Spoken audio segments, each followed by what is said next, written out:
Hey everybody, I'm Brandon David, and welcome to another episode of Investing in Cannabis. Great episode. We have Max of Green Flower Media, probably a name a lot of you know. It's the go-to learning online platform in the cannabis industry. Great episode. We get into a lot of really good topics about how LMS and online learning is taking over the world, particularly in the time of Corona. We also talk about his sort of shift from consumer-based content to B2B type content and how it's about going as deep as possible. They've also started a few new partnerships with 5 universities around the country, which is an amazing development for the cannabis industry as a whole as we see it sort of break into the mainstream. It's a really great episode, guys, and if you haven't checked out Green Flower Media, you really should. You're going to learn a lot. I learned a ton. You're going to learn a ton. Tune in, listen up, get acquainted.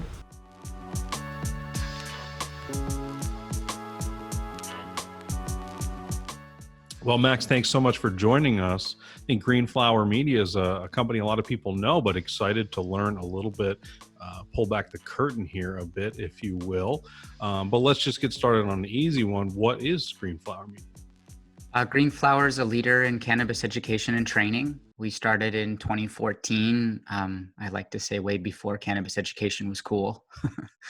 And we have produced thousands of hours of expert-led cannabis courses. We've built technology that allows us to deliver that content using class, e-learning, LMS technology. And we currently serve consumers who are looking to enter the industry. We work with businesses who are looking to develop training systems for their internal teams. And now we partner with colleges and universities to power their curriculums in higher education. Yeah, that's super exciting. I want to dive into some of that, but I think first you have some news that you'd like to tell us about on the university front. Yeah. Yeah, we've been working on these university partnerships actually since the beginning of 2019. And we are officially announcing that we have 5 university partnerships that are going live here over the next quarter. We have one with UC Riverside, Florida Atlantic University, Northern Michigan University, Mount Elysius, and then our 5th school, which is USD, a private Catholic school in San Diego. So Yeah. those are all very exciting. And tell me a little bit about that process. I mean, why these schools ultimately? Well, we've been prospecting hundreds of schools, and these are programs offered in the continuing education departments. So they're 8-week certificate programs essentially. And we approached hundreds of schools, since the beginning of 2019 saying, we have these best-in-class cannabis curriculums. We have the technology to deliver them. We have the relationships with all the companies, and we would like to partner with you to offer these programs through your colleges. A lot of those colleges laughed at us and shut the door. And then a small select few of them that were interested in innovation, needed new revenue streams, wanted to serve their student population, entertained the idea. And it usually takes about 6 months to get through the contract process and the approval process and the board process. So it's not a quick process. But, we've had these 5 now that have stepped forward and said yes. That's amazing. I mean, always a big moment when I see cannabis sort of break into the mainstream. Really cool stuff. Now, if you're a student there, can you get credit for these classes? Is that how it's going to work? So these are continuing ed programs, which means that they predominantly appeal to adult learners, people that are coming back to they call them micro credentials. Any undergraduate student certainly can sign up for them, but they're extra costs. Now, that said, 3 of the 5 schools are already talking about transitioning these into also being for credit programs, which is part of undergrad. And it's just that it takes longer to get that approval, and they have to go through a more rigorous kind of review process internally to get that sign off. But nonetheless, they're starting as continuing ed programs and will over time move into being for credit programs. Super cool. Are all those schools in fully legalized states? Are there any that were outside of that? Well, no, some of them are medical states, like Uh-huh. Pennsylvania is a medical Okay. state. But the rest of them are full adult use. Yeah. Interesting. Yeah. I want to step back a little bit. That's sort of a new effort for you, or new-ish, I suppose. But really, I think the core offering here is the online educational stuff. And you said class 3 LMS, which I'm familiar with, but I think you should unpack a little bit. What does that mean? So we've built this best-in-class LMS platform, which essentially uses what's called micro-learning as its foundation. And Learning so management system? Is yeah, that right. LMS? Learning management system. Yeah. And it's a way of really creating an online learning experience to be interactive. So, for example, all of the video content is broken down into 5 to 8 minute segments. Then there's interactive reading segments where you can click through stuff. And then there's knowledge checks where you can test your knowledge. And then there's online exams and online forums. And so it's this whole interactive online environment essentially that we've created so that it's not a passive learning experience. It's very interactive. It also has kind of a fun place because you're succeeding at every level. You know, every time you accomplish something, it gives you a little checkbox and shows your progress performing. Hmm. And ultimately allows you to also learn completely on your own time in your own way. So if you're somebody that wants to, kind of binge watch and learn, you can go through and do hours and really make it through big chunks. Or if you can only do 10, 15 minutes at select times, you can do it that way. And so it has this very flexible online learning environment. And we spent a lot of money to build this kind of system that uses our content to merge into this best in class kind of LMS methodology. Hmm. So there's a number of these out there, not in cannabis necessarily, but I've taken Udemy classes, I've taken other things. I mean, it's revolutionized education, and especially in the time of Corona, really ask yourself like what it means to go to college or what it means to spend a lot of money on education. These platforms are really filling that need. Um, there are cannabis classes, probably not that many, probably not that detailed on these other platforms. Why did we need a specific one for cannabis? Why is that so important? Well, you really hit it on the head when you said there's not that many and they're Yeah, not that detailed. yeah, fair enough. So I think the thing that always surprises people about cannabis, and I'll have to say surprises a lot of people that are inside the industry, which is how much specialized knowledge is really required in these different sectors. Our extraction course is 50 hours. And it Mhm. really goes into the depth and details of CO2 extraction and ethanol extraction and water-based extraction and those levels of specialized knowledge don't really exist from a training and development standpoint in the cannabis industry. And so you can look at all the different sectors from retail management to cultivation to medical cannabis recommendations and patient care to um, extraction and manufacturing and sales and distribution. And there's quite a bit of real, genuine, specialized knowledge needed for somebody to be able to succeed within a specific role within the space. And so Green Flower was essentially created to go deep, right? To take these different sectors, cultivation, manufacturing, retail, labs, distribution, and go deeply into learning and development in that and really help people understand whether they're transitioning in or they're building a business, how to be successful within those areas. And so that's why Green Flower is needed, because that doesn't exist anywhere else outside of Green Flower right now currently. Mhm. So you started, I know you started originally with this big conference. Talk a little bit about the learnings there and then going on, like, why not do those kind of live things continually? Why have you moved to sort of more this LMS model? Or was that plan always there? Was that plan always there? Yeah. So we started with these big virtual conferences. We did our first big one in 2015, which was the Cannabis Health Summit. And we had 28,000 people watch live, which was amazing. And it was a great model. And we actually do want to continue to do those things. The thing that's difficult about those models is that you're putting all of your eggs in one basket in the show itself being successful. And what we learned as we did more of them, because we did them in business, we did them in career, we did them in CBD, is that the more narrow you got, the more narrow the audience got. And then the more narrow you got from an audience perspective, the deeper they actually wanted to go. Hmm. That they didn't just want a 20-minute talk or some panel about these things. They really wanted to learn. And truth be told, much of our team comes very deeply from an online learning background. And so some of the things that we did early on were almost more like marketing and brand awareness exercises. But from a product standpoint, we're most familiar with online learning. Hmm. Got it. And so let's talk a little bit about the depth of the cannabis side. You have a lot of experts on your platform. What's the process of sort of approaching them? How did you get that first group together? And maybe like the economics, like how do they get paid up front? Is it a share? As much as you want to divulge, I suppose. And we've done it a lot of different ways over the years. We've now worked with 700 different experts. Mm. And I'll tell you that at each stage of the development of the business, it's changed a little bit. So at one point, we did have a rev share model where people would come and they would create content and we would sell that content individually. And then there was a rev share. And then at some points we asked people to come do stuff for free with us because our exposure was getting quite large and their time commitment was rather small in contrast to the benefit. And now we've moved into a model where we mostly pay our experts up Mhm. front. Mhm. And we say, we understand it after doing it this many times, it's going to take this amount of time. This is your time commitment. This is what we need from you. This is what we're willing to compensate you for.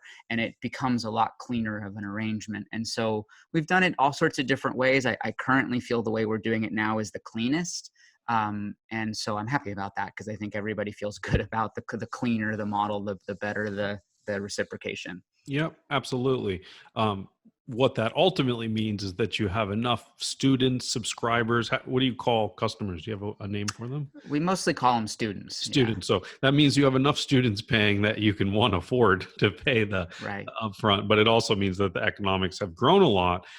Do you talk about number of students? Do you kind of give out any of those numbers? The only thing we say at this point is that we've had over 10,000 students. We don't really talk about revenue. We're still a private company, but yeah, we've had over 10,000 students go through our programs to date. Got it. Fascinating. What are the biggest classes? What are the people that they gravitate towards? Still the fundamentals, actually. The fundamentals of cannabis is where we've still seen by far the largest amount of engagement. And that's just covering, that's covering cannabinoids and terpenes and product types and delivery methods and risks and fears and safety profiles in depth. And it's always so interesting to me because one of the things that has saddened me about the cannabis industry is how big people's egos are in contrast to what's really true. And it's so evident when they even go through these fundamental programs where people that have been in the space for years will come out going, oh my God, I can't even believe how much I learned about cannabinoids that I didn't know before, or about terpenes or whatever it is. And so that fundamentals class, even though it sounds like it's very basic, often fills in knowledge gaps that people that have been in the space for a long time don't have. And so I think that's it's considered the starter, but it's definitely what's been our most popular to date. That's awesome. And I think going a little bit deeper than that, like you talked about the cannabis extraction, and I have a note here about a certificate that you do as well. Right. Obviously, that's someone that's really looking to work in the space. That's not a consumer coming. And when did that kind of get started? And if you don't talk about specific numbers, how much of the business does that make up today? Is Yeah. that the focus now? Yeah, we started more as a consumer-facing education company, and it started to evolve as we saw who was actually showing up and buying the content. And that was a big distinction is, we've always been a premium company. We've never done advertising, and so you have to get people to pay for the content as a premium company. And we were realizing that even though we were kind of creating and promoting ourselves as almost a consumer facing education company, the people that were buying the content and sticking with the content and continuing to buy more stuff were the professionals that wanted to either get in the space or were already in the space. And so we started to kind of gradually shift and change. And really in 2019, we kind of put our stake in the ground that we're actually going to stop really doing any B2C based kind of marketing and promotion and really just move into not only what our sweet spot is, but also where's the greatest market opportunity. And that was at this kind of more professional audience. And so we really serve, at the kind of quote unquote B2C level individuals. We serve people that want to get into the industry, or people that are, in the industry and wanting to elevate. But, a big part of our business, and that's been growing almost the most rapidly, has been working with the companies themselves to actually bring our training into those organizations. And so, it makes me a little sad to say that we're not really a B2C company anymore, because that's part of where my heart is at. But we've really transitioned away from that into being really more of a professional training organization over the years. That makes a lot of sense, that the market is sort of stronger when people need to go as deep as you guys have provided here. When you go into these companies, a lot of this learning, sure, can be done online, but if you're talking about extraction in particular, isn't there a lot of hands-on stuff, that like real world stuff that needs to happen here? How do you sort of compensate for that? Well, I think that again, there's the knowledge gap, and then there's the real life experience. And online learning is never going to replace real life experience. I don't even think that's the case. No matter how good it is, Mhm. you still have to go get your hands dirty. But that doesn't negate the fact that there is quite a bit of a knowledge gap that exists in all these areas, that in order to get your hands dirty in any kind of realistic way, first you have to understand things.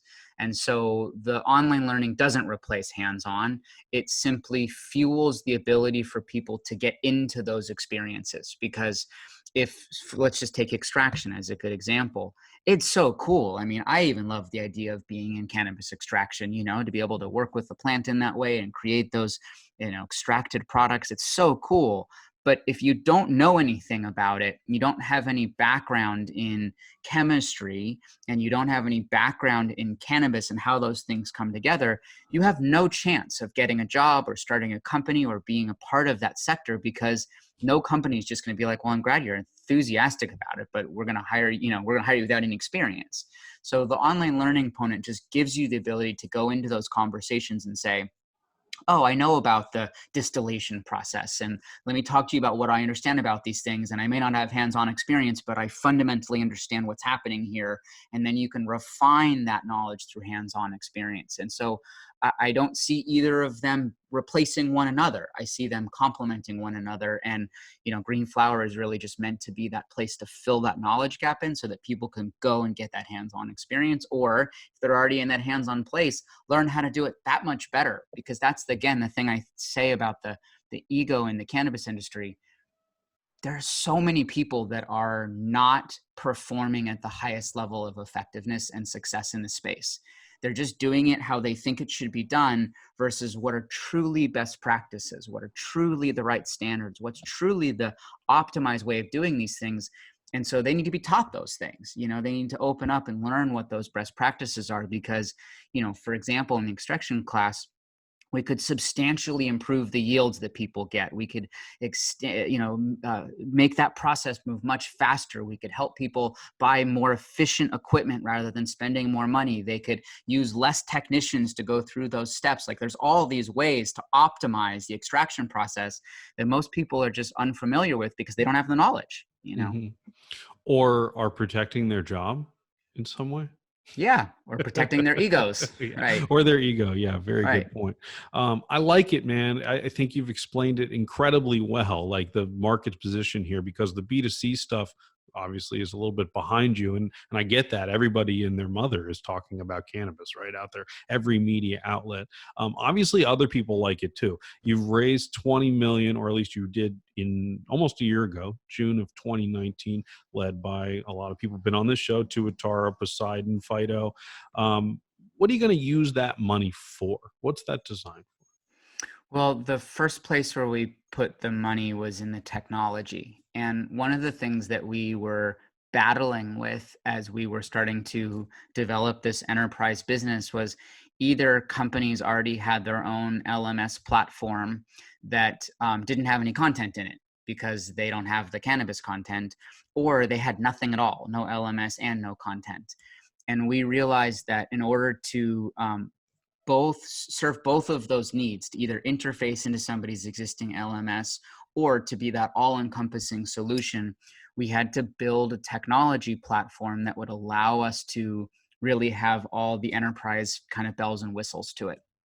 And so we've spent a lot of money, millions of dollars building a new technology platform that continues to evolve. And the next version of it's going to be a whole new wave of awesomeness. And so that's one big part of where the money has gone, is building a technology solution to accompany the content so that it's basically a learning development package in a box that any cannabis company that has employees and wants to make sure they have onboarding and training and learning and development and compliance training and all the things that a good business needs, we can basically serve that entire ecosystem with one solution. So that was one place. Second place is the higher ed business. We went from having essentially one person helping to develop the higher ed curriculum to a team of 8 people that all come from deep higher ed backgrounds. So we have a VP of university partnerships, and we have somebody that's the managing director of those relationships, and we have somebody who handles all the marketing, and somebody that does the technology. And so those people, first off, are expensive. Yeah. They're Tech highly people are expensive. Yeah. Well, and higher ed experienced people are even more expensive because they come from these long backgrounds of depth. And so we secondly had to build out that higher ed team. And then third, Tuatara was actually smart enough to tell us to take more money than we thought we needed. And it was, God, thank God that they did that, because then this whole period has hit, which has caused, everybody to contract a little bit. And so we raised a little bit more than we planned to and gave a little more of the company away, but it was based on the guidance that we would probably need more runway than we thought in order to really build what we were doing. And so, they were excited about the business and our leadership team and wanted to invest that kind of resources into us. So we took it. And like I said, it felt like a risk at the time, but gosh, in hindsight, I thank God every day right now that we did take that extra amount. That's an amazing story that your investor actually added a lot of value. What a novel idea. That's amazing. I don't want to spend too much time tooting the horn of Tuatara, but they have been the single most just amazing investors that I have ever met in my whole life. Forget anybody that didn't invest in Green Flower or anything outside the ecosystem. I've just been blown away by the value they provide, their insight, their support. So anybody listening, if you get a chance to pitch Tuatara and get in with those guys, I just couldn't recommend them highly enough. Strong recommendation. So how big can this business be? It's a good follow-up from raising a bunch of money, right? Obviously, they see it as a lot bigger. What's the plan? How big can this be? Well, so in just the higher ed business alone, our analogs to this are the groups that were early in creating tech boot camps. That was and it continues to be a really popular part of higher education, is these technology boot camps. And our analog, which was a group called Trilogy, just got bought last year for $760 million. And so they were doing, multiple $100 million in revenue in just the higher ed business. I also happen to be very fortunate that one of the leaders on our team comes from the enterprise training space, who was doing it in the finance sector. And he also sold his company for hundreds of millions of dollars. And so I think that combined between the enterprise and the higher ed business, which I will admit is 2 different business models, they're different businesses in different sections, supported by the same content and supported by the same technology. But together they combined have a market cap opportunity of over $1 billion. And so that's my vision, is to work towards to get this company to be $1 billion company because of the revenue run rate, the customer traction, and the ability to scale up in these multiple different markets. Makes sense. So let's talk a little bit more about sort of your expansion here and what that looks like. You have plans for Canada, obviously a much different market, but the core plant science largely the same, right? How's Canada going?